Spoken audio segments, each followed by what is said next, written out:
नमस्कार मित्रांनो, स्वागत आहे तुमचं जी टीव्ही 192 YouTube चॅनल मध्ये।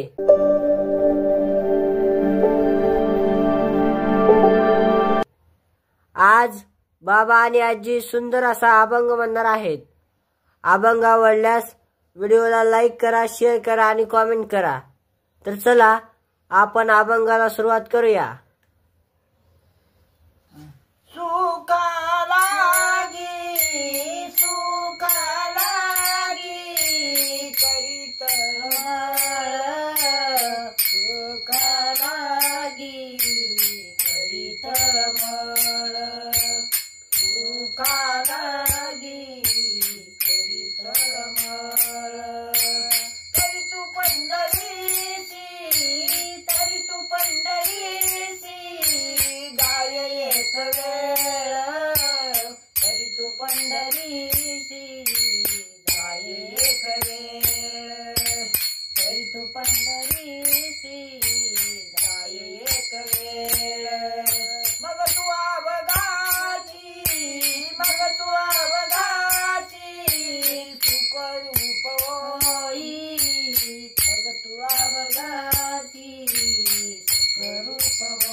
जन्मजन्मीचे दुःख विसरसी